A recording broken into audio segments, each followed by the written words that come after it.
Hello friends, എല്ലാവർക്കും നമസ്കാരം. നിങ്ങൾ ഏവരും കാത്തിരിക്കുന്ന രേവതിയുടെയും സച്ചുയുടെയും ഇന്നത്തെ വിശേഷത്തിലേക്ക് എല്ലാ കൂട്ടുകാർക്കും സ്വാഗതം. എല്ലാവർക്കും നല്ലൊരു ദിവസം ആശംസിച്ചുകൊണ്ട് തന്നെ നമുക്ക് ഇന്നത്തെ സൂപ്പർ ഹിറ്റ് വിശേഷത്തിലേക്ക് കടന്നാലോ. അതിനു മുമ്പായിട്ട് ആരെങ്കിലും നമ്മുടെ ചാനൽ ആദ്യമായിട്ട് കാണുന്നുണ്ടെങ്കിൽ ഒന്ന് സബ്സ്ക്രൈബ് ചെയ്ത് വെക്കണം. അതിനോടൊപ്പം തന്നെ മാക്സിമം എല്ലാവരും ഒന്ന് ലൈക്ക് ചെയ്തിട്ട് വീഡിയോ കാണാൻ വേണ്ടി ശ്രദ്ധിക്കണം. അപ്പൊ തുടങ്ങുമ്പോൾ തന്നെ കാണിക്കുന്നത് നമ്മുടെ വർഷേനെ റോഷനെയാണ്. അങ്ങനെ നമ്മുടെ റോഷൻ പറയുകയാണ്, ഇതുപോലെ ഒന്നും അല്ല ഹെയർ സ്റ്റൈൽ വേണ്ടത്, ഇതുപോലെ ചീകി വെക്കണം എന്നൊക്കെ പറഞ്ഞുകൊണ്ട് മുടിയൊക്കെ ഇങ്ങനെ ഒതുക്കി കൊടുത്തപ്പോഴത്തേക്കും ഇത് ഞാൻ ചെയ്തോളാം എന്നിങ്ങനെ വർഷ പറഞ്ഞപ്പോഴത്തേക്കും റോഷൻ പറഞ്ഞു, എന്റെ മനസ്സിലെ ഒരു ഹെയർ സ്റ്റൈൽ ഉണ്ട്, ആ ഹെയർ സ്റ്റൈൽ ആയിരിക്കും വിവാഹ മണ്ഡപത്തിലേക്ക് വർഷേ നീ വരുമ്പോഴേക്കും, നീ വിവാഹ മണ്ഡപത്തിൽ കയറുമ്പോഴേക്കും ചെയ്യേണ്ടത്. അതൊക്കെ ഞാൻ ബ്യൂട്ടീഷ്യനെ കൊണ്ട് ചെയ്യിപ്പിച്ചോളാന്ന് പറഞ്ഞു. അപ്പോഴത്തേക്കുമാണ് പെട്ടെന്ന് ചോദിച്ചത്, അല്ല ഞാൻ ഒരു റിങ് മേടിച്ചു തന്നല്ലോ, ആ റിങ് എന്തിയേ? അയ്യോ അത് പിന്നെ ഞാൻ വീട്ടിൽ വെച്ചേക്കുക, അത് ഭയന്ന് പോകുന്നു കരുതിയിട്ടാ ഞാൻ ഇടാതിരുന്നതെന്ന് പറഞ്ഞപ്പോഴത്തേക്കും ഓക്കെ ഓക്കെ ഓക്കെ ഓക്കെ എനിക്ക് മനസ്സിലായി, ഞാൻ ആദ്യമായിട്ട് മേടിച്ചു തന്ന റിങ് അത് ലോങ് ലാസ്റ്റ് ചെയ്യണമല്ലോ, അതിനു വേണ്ടിയല്ലേ അത് മാറ്റി വെച്ചേക്കണത്. എനിക്ക് മനസ്സിലാവും, ഐനോ എന്നൊക്കെ പറഞ്ഞുകൊണ്ട് നമ്മുടെ റോഷൻ വീണ്ടും ഡ്രൈവ് ചെയ്ത് അങ്ങ് പോകുകയാണ് കേട്ടോ. വർഷയ്ക്ക് സത്യം പറഞ്ഞ തലയ്ക്ക് ഭ്രാന്ത് പിടിക്കുന്നുണ്ട്. അതുപോലെയാണ് ഓരോ കാര്യങ്ങളൊക്കെ പറയുന്നത്. അങ്ങനെ നമ്മുടെ വർഷ പറഞ്ഞു, അതെ കാർ കുറച്ചും കൂടെ സ്പീഡിൽ വിടുവോ? എന്തിനു സ്പീഡിൽ വിടണം, നമുക്ക് സംസാരിച്ചിങ്ങ് പോയാ പോരെ. അതെ നിന്റെ മാരേജ് അല്ലല്ലോ, നിന്റെ ഫ്രണ്ടിന്റെ മാരേജ് അല്ലേ? അല്ലല്ല എന്റെ മാരേജ് അല്ല. അല്ല താലി കെട്ടുന്നതിന് കുറച്ച് മുമ്പ് തന്നെ എത്തണം നമ്മുടെ ക്ഷേത്രത്തിൽ, അപ്പൊ അതുകൊണ്ടാ. ഓ അതാണല്ലേ, ഓക്കെ ഓക്കെ ആയിക്കോട്ടെ, കുറച്ച് സ്പീഡിൽ പോയേക്കാം എന്ന് പറഞ്ഞ് റോഷൻ വണ്ടിയൊക്കെ സ്പീഡൊക്കെ കൂട്ടി വിട്ടു കേട്ടോ. പിന്നെ കാണിക്കുന്ന സീൻ എന്ന് പറഞ്ഞാല് ക്ഷേത്രമാണ്. അങ്ങനെ ക്ഷേത്രത്തിന്റെ മുമ്പിൽ എത്തി വർഷയും റോഷനും. അങ്ങനെ നമ്മുടെ വർഷ കാറിൽ നിന്ന് പതുക്കെ വെളിയിലേക്ക് ഇറങ്ങി. അങ്ങനെ റോഷൻ ചുറ്റുപാടൊക്കെ ഒന്ന് നോക്കുകയാണ് കേട്ടോ. റോഷൻ എന്തോ ചെറിയൊരു പന്തികേടൊക്കെ പോലെ തോന്നുന്നുണ്ടെന്ന് തോന്നുന്നു. ചുറ്റുവട്ടമൊക്കെ ഒന്ന് നോക്കിയിട്ട്, അതെ ഇവിടെ തന്നെയാണോ നിന്റെ ഫ്രണ്ടിന്റെ കല്യാണം? അല്ല ഇവിടെ ക്രൗഡൊന്നും കാണുന്നില്ലല്ലോ, ഡെക്കറേഷൻ ഒന്നും ഇല്ലല്ലോ, പിന്നെ എങ്ങനെയാ? അത് പിന്നെ ഇതെന്താ പാർട്ടി ഹാളാണോ ഡെക്കറേറ്റ് ചെയ്യാന്? ആളുകളൊക്കെ വന്നോളും, ഇത് അമ്പലമല്ലേ? ഓക്കെ ഓക്കെ ഓക്കെ ഓക്കെ എനിക്ക് മനസ്സിലായി എന്ന് പറഞ്ഞു. എന്നിട്ട് റോഷൻ അങ്ങോട്ട് മാറി ഇങ്ങ് നിന്നു കേട്ടോ. എന്നിട്ട് തലമുടിയൊക്കെ ചീകി. എന്നിട്ട് ചോദിച്ചു, എന്റെ ഹെയർ സ്റ്റൈൽ എങ്ങനെയുണ്ട്, എന്നെ കാണാൻ എങ്ങനെയുണ്ട്? പെട്ടെന്ന് അടുത്തുള്ള ഏതെങ്കിലും ബ്യൂട്ടി പാർലറിൽ പോയിട്ട് ഒരു ഫേഷ്യൽ ചെയ്തിട്ട് വന്നാലോ? ശോ അതെ നിന്റെ കല്യാണമാണോ നടക്കാൻ പോകുന്നത്? അല്ല തൻ്റെ ഫ്രണ്ട്സൊക്കെ വരുന്നതല്ലേ, അപ്പൊ പിന്നെ നിന്റെ കൂടെ ആവശ്യമല്ലേ ഞാൻ കൂടുതൽ സുന്ദരനാകുന്നത്? അല്ല ഞാൻ പോയി പെട്ടെന്ന് ഒരുങ്ങിട്ട് വരാം. അതൊന്നും വേണ്ട, ഇപ്പോൾ ഉള്ള സൗന്ദര്യമൊക്കെ മതി. ഓക്കെ ഓക്കെ ഓക്കെ സാരമില്ല, എങ്കിൽ പിന്നെ അത് മതി. എങ്കിൽ നമുക്ക് ക്ഷേത്രത്തിനകത്തേക്ക് പോകാം. അയ്യോ എനിക്കൊരു ഹെൽപ്പ് ചെയ്യാൻ പറ്റുമോ റോഷൻ? എന്ത് ചോദ്യമോ ചോദിക്കുന്നത്? നിന്നെ സഹായിച്ചില്ലെങ്കിൽ പിന്നെ ഞാൻ ആരെയും സഹായിക്കുന്നത്? പറ എന്താ ഹെൽപ്പ് വേണ്ടത്? ഞാൻ ഹെൽപ്പ് ചെയ്യാന്ന് പറയാ. അപ്പോഴത്തേക്ക് നമ്മുടെ വർഷ പറഞ്ഞു, അതെ കല്യാണപ്പെണ്ണിന് ഗിഫ്റ്റ് ഒന്നും കൊടുത്തില്ലല്ലോ, എന്തെങ്കിലും കൊടുക്കണ്ടേ? അത് മേടിക്കാൻ ഞാൻ മറന്നുപോയി. കുഴപ്പമില്ല, നമുക്ക് ക്യാഷ് കൊടുക്കാം. അയ്യോ ക്യാഷ് ആയിട്ട് വേണ്ട, ഗിഫ്റ്റ് തന്നെ കൊടുക്കണം. എങ്കിൽ പിന്നെ കാറേ കയറ്, നമുക്ക് പോയി ഒരുമിച്ച് മേടിച്ചിട്ട് വരാം. അയ്യോ റോഷൻ നീ കൂടെ തന്നെ ഉണ്ടാകണം, നീ നേരത്തെ വരണം എന്നൊക്കെ അവൾ എന്നോട് പറഞ്ഞതാ. അപ്പം ഞാൻ ചെന്നില്ലെങ്കിൽ ശരിയല്ലല്ലോ, അല്ല ചെന്നില്ലെങ്കിൽ അത് ശരിയാവില്ലല്ലോ. അതുകൊണ്ടൊരു കാര്യം ചെയ്യാം, റോഷൻ പോയി മേടിച്ചിട്ട് വാ. അയ്യോ അതെങ്ങനെയാ, നിന്റെ ഫ്രണ്ടിന്റെ ഗിഫ്റ്റ് അല്ലേ, അത് ടേസ്റ്റ് അനുസരിച്ച് മേടിക്കേണ്ടത് നീയല്ലേ? അയ്യോ അങ്ങനെയൊന്നും വിചാരിക്കേണ്ട, ഗിഫ്റ്റ് സെലക്ട് ചെയ്യാനേ റോഷനെ കഴിഞ്ഞിട്ടേ ഉള്ളൂ വേറെ ആൾക്കാര്, അത്ര ബ്രില്യൻ്റാ. പലതവണ അത് ഞാൻ മനസ്സിലാക്കിയിട്ടുണ്ട്. അയിനോ എന്നെ അങ്ങോട്ട് മനസ്സിലാക്കി കഴിഞ്ഞല്ലേ? എൻ്റെ ഫ്രണ്ട്സൊക്കെ പറഞ്ഞിട്ടുണ്ട് ഈ ഗിഫ്റ്റ് ഒക്കെ സെലക്ട് ചെയ്യാൻ ഒരു പ്രത്യേക കഴിവാണെന്ന്. അതെനിക്കറിയാം റോഷൻ, ഞാൻ മേടിക്കുന്നതിനേക്കാളും വെറൈറ്റി ഗിഫ്റ്റ് റോഷൻ മേടിക്കും. ഗിഫ്റ്റ് കണ്ടിട്ട് എല്ലാവരും ഞെട്ടണം, ഇത് ആരുടെ സെലക്ഷൻ ആണെന്ന് ചോദിക്കൂലോ. അപ്പം ഞാൻ പറയും ഇതെന്റെ ഭാവി വരന്റെ സെലക്ഷൻ ആണെന്ന്. അത് ഞാൻ അഭിമാനത്തോടു കൂടി പറയും. ഓക്കെ ഓക്കെ എങ്കിൽ പിന്നെ അടുത്ത് മാള് വല്ലതും ഉണ്ടോ? ഞാൻ ഏതായാലും അന്വേഷിച്ച് വരട്ടെ, ഏതായാലും ഞാൻ പെട്ടെന്ന് മേടിച്ചിട്ട് വരാം. അല്ല പെട്ടെന്നൊന്നും വേണ്ട, പതുക്കെ വന്നാൽ മതി, താലി കെട്ട് നടക്കാൻ ഇനി സമയമില്ലേ? സാവധാനം നോക്കി മേടിച്ചാൽ മതി. ഓ ശരി എങ്കിൽ പിന്നെ വർഷ ഞാൻ പോയി ഗിഫ്റ്റ് മേടിച്ചിട്ട് വരാട്ടോ എന്ന് പറഞ്ഞിട്ട് നമ്മുടെ റോഷൻ വണ്ടി കയറി അങ്ങ് പോവുകയാണ് കേട്ടോ. എന്ത് ചെയ്യാനാണെന്ന് ഓർത്തോളം 8ന്റെ പണിയാണ് റോഷനിട്ട് കൊടുത്തത് വർഷ. ഏതായാലും വർഷ പിന്നെ പതുക്കെ നേരെ അകത്തേക്ക് കയറി പോവുകയാണ്, അമ്പലത്തിന്റെ അകത്തേക്ക് കയറി പോവുകയാണ്. അവിടെ തന്നെ നമ്മുടെ ദേവു ഉണ്ടായിരുന്നു കേട്ടോ. അപ്പൊ ദേവു ഇങ്ങനെ മാലയൊക്കെ വിൽക്കുന്നതിന്റെ ആ ഒരു തിരക്കിലായിരുന്നു. അപ്പോഴത്തേക്കും നമ്മുടെ ദേവി ചോദിച്ചു, അല്ല അതാരാ ഇപ്പം വന്നിട്ട് പോയത്? അത് പിന്നെ ആ ലൂസ അതൊക്കെ നീ വിട്ടേരെ. അല്ല വന്നോ എല്ലാവരും? ആരും വന്നൊന്നുമില്ല. ഏതായാലും പൂജാരിയോട് കാര്യങ്ങളൊക്കെ പറഞ്ഞ് ഏൽപ്പിച്ചിട്ടുണ്ട്, എല്ലാവരും നടത്തിക്കോളും. ദേവു, നീ ഇതുപോലെ സഹായം ചെയ്യുന്നതിനെ എനിക്ക് തിരികെ എന്ത് തരണമെന്നൊന്നും അറിയില്ല. ഞാൻ ഒരിക്കലും മറക്കില്ല കേട്ടോ ഈ ഉപകാരം.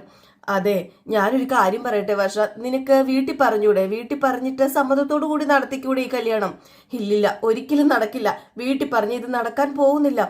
ഞങ്ങൾ തെറ്റൊന്നും ചെയ്യുന്നില്ല, പരസ്പരം ഞങ്ങൾ സ്നേഹിക്കുന്നു, വിവാഹം കഴിക്കാൻ പോകുന്നു. അതിനിപ്പോ എന്താ പ്രശ്നം ഇരിക്കുന്നത്?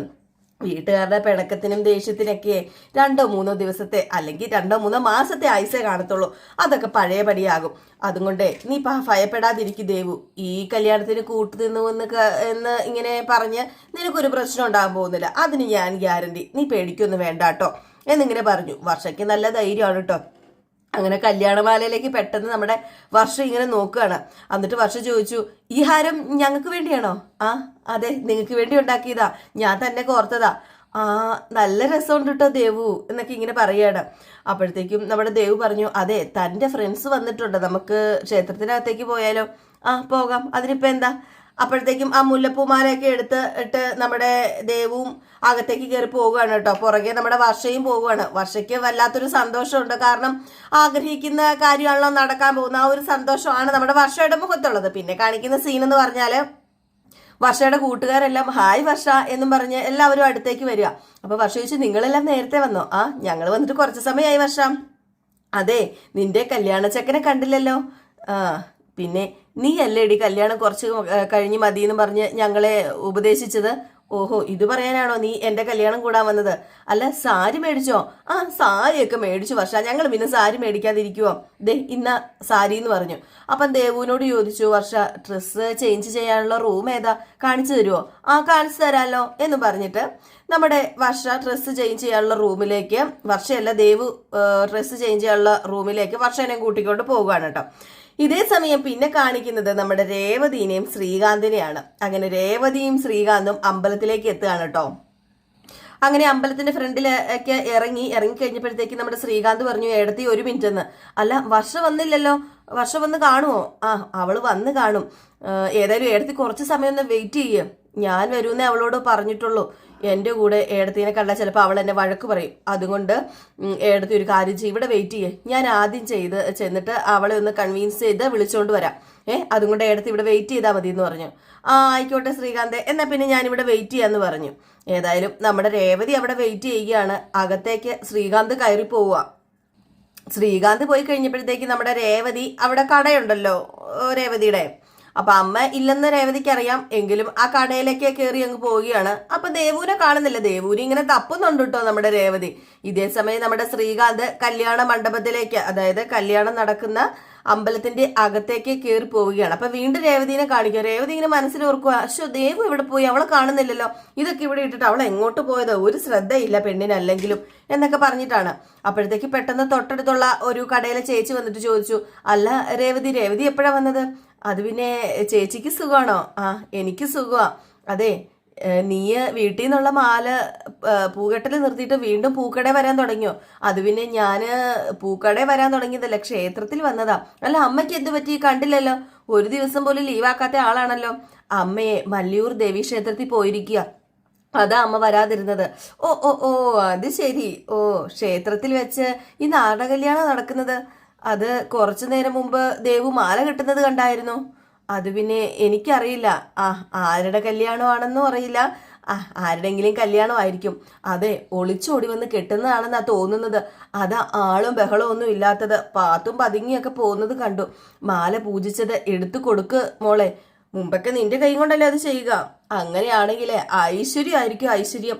സന്തോഷത്തോടു കൂടി അവര് ജീവിക്കും. എങ്കിൽ പിന്നെ ശരി മോളെ എന്ന് പറഞ്ഞിട്ട് ആ ചേച്ചി അപ്പുറത്തേക്ക് അങ്ങ് പോയിട്ടോ. പിന്നെ കാണിക്കുന്നത് നമ്മുടെ ശ്രീകാന്തിനെയൊക്കെ തന്നെയാണ്. അങ്ങനെ ശ്രീകാന്ത് കല്യാണ മണ്ഡപത്തിന്റെ അകത്തേക്ക് കയറി ചെന്നു. എന്നിട്ട് കൂട്ടുകാർ പറഞ്ഞു, എടാ നീ എന്താടാ താമസിച്ചത്, എത്ര നേരമായിടാന്ന് ചോദിച്ചു. അപ്പോഴത്തേക്കും വർഷ എന്തെന്ന് ചോദിച്ചു ശ്രീകാന്ത്. അപ്പം ദേ വർഷ വരുന്നു എന്ന് പറഞ്ഞ് വർഷേനെ കാണിച്ചു. വർഷ കല്യാണ വേഷത്തില് ഇങ്ങനെ വരികയാണ്. നല്ല സാരിയൊക്കെ ഉടുത്ത് മുല്ലപ്പൂ ഒക്കെ വെച്ച് ഒരു കല്യാണ പെണ്ണായിട്ട് തന്നെ ഒരുങ്ങി വരിക. നമ്മുടെ ശ്രീകാന്താണ് കണ്ണ് നിറയെ കാണുകയാണ് കേട്ടോ. ശ്രീകാന്തിന് കണ്ടപ്പോ തന്നെ ഒരു വല്ലാത്തൊരു സന്തോഷവും ഒക്കെ തോന്നുകയാണ്. കാരണം സ്വന്തം കല്യാണമാണല്ലോ, സ്വന്തം കല്യാണം, സ്വന്തം പെണ്ണിനെയും കാണുമ്പോൾ ഉണ്ടാകുന്ന ഒരു സന്തോഷം അത് വേറൊരു സന്തോഷം തന്നെയാണ്. അങ്ങനെ നമ്മുടെ ശ്രീകാന്ത് അടിമുടി ഇങ്ങനെ നോക്കുകയാണ് കേട്ടോ വർഷേനെ. സത്യം പറഞ്ഞു കഴിഞ്ഞിട്ടുണ്ടെങ്കിൽ ശ്രീകാന്ത് മുഴുവനും അങ്ങോട്ട് എന്താ പറയുക ഒറ്റ നോട്ടത്തിൽ ഇങ്ങനെ മുഴുവനും അങ്ങോട്ട് നോക്കി അങ്ങ് തീർക്കുക. അപ്പൊ കൂട്ടുകാരന്മാർ പറഞ്ഞു, ഡാ ഡാ ഡാ ഡാ ഡാ നിർത്തണ നിന്റെ നോട്ടം. അതെ, ഇത് നിന്റെ പെണ്ണ് തന്നെയാ. കല്യാണം കഴിഞ്ഞേ ഇവള് നിന്റെ കൂടെ തന്നെയാ ജീവിക്കാൻ പോകുന്നത്. അത് നീ മറക്കണ്ട. ഇപ്പൊ നീ നോക്കി സമയം കളയുവോ, നോക്കി വെള്ളം ഇറക്കൊന്നും ചെയ്യണ്ടെന്ന് പറഞ്ഞു. അപ്പോഴത്തേക്ക് പെട്ടെന്ന് നമ്മുടെ ശ്രീകാന്ത് ഒന്ന് ചമ്മി പോയിട്ടോ. എന്നിട്ട് ശ്രീകാന്തിനോട് കൂട്ടുകാരൻ പറഞ്ഞു, കല്യാണം കഴിഞ്ഞ് നീ ജീവിതകാലം മുഴുവൻ നോക്കിക്കോ, ഇപ്പം പോയി നീ ഡ്രസ്സ് ചേഞ്ച് ചെയ്തിട്ട് വാ, പെട്ടെന്ന് മാറ്റിയിട്ട് വാ, നമുക്ക് കല്യാണം നടത്തണ്ടേന്ന് പറഞ്ഞു. അങ്ങനെ ഡ്രസ്സ് ശ്രീകാന്തിന്റെ കൈ കൊടുത്തു. അപ്പോഴത്തേക്കാണ് പെട്ടെന്ന് നമ്മുടെ വർഷ ചോദിച്ചത്, അതേ ശ്രീകാന്തെ അവര് വന്നില്ലേന്ന് ചോദിച്ചു. വന്ന് പുറത്തുണ്ടെന്ന് പറഞ്ഞു. അപ്പം ദേവ് ചോദിച്ചു, അല്ല ആരാ വർഷ, ആരാ ശ്രീകാന്ത് ചോദിച്ചപ്പം പറയാം, ഞാൻ ഒന്ന് ഡ്രസ്സ് മാറിയിട്ട് വരട്ടെന്ന് പറഞ്ഞു. വർഷയും കൂടെ അറിഞ്ഞോണ്ടുള്ള പ്ലാനാണ് കേട്ടോ നമ്മുടെ രേവതിനെയും കൂടെ കൂട്ടിക്കൊണ്ട് വന്നത്.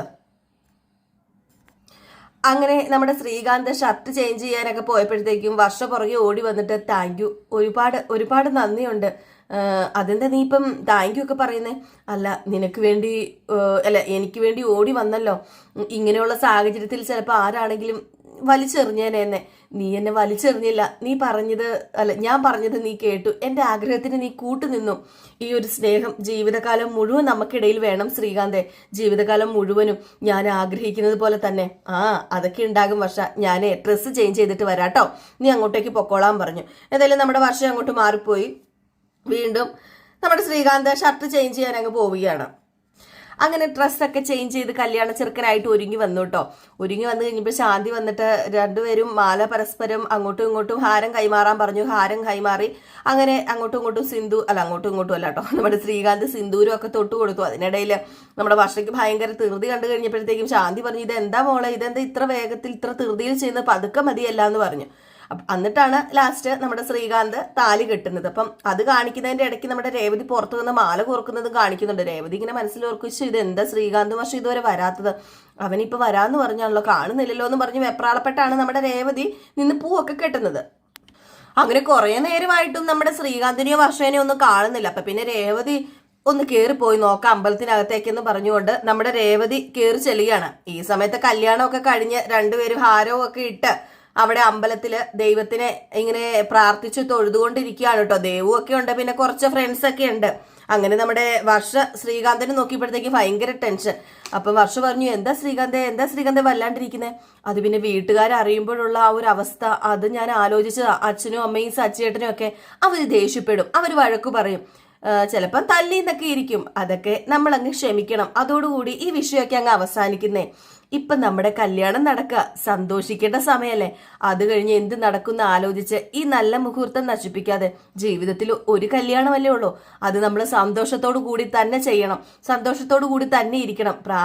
ദൈവത്തിനോട് പ്രാർത്ഥിക്ക്, നമ്മുടെ കുടുംബ ജീവിതത്തിൽ ഉടനീളം ഈ സന്തോഷം ഉണ്ടാകാനായിട്ട് എന്നിങ്ങനെ വർഷ പറയാം. അപ്പൊ ശ്രീകാന്ത് ശരി വർഷ എന്ന് പറഞ്ഞുകൊണ്ട് പ്രാർത്ഥിക്കുക. എങ്കിലും ശ്രീകാന്തിന്റെ മനസ്സിൽ വല്ലാത്ത വേദന കേട്ടോ. വർഷയുടെ മനസ്സിൽ വേദനയൊന്നുമില്ല, അത് വേറെ കാര്യം. വർഷയ്ക്ക് സ്വർഗം കിട്ടിയ ഒരു അവസ്ഥ തന്നെയാണ്.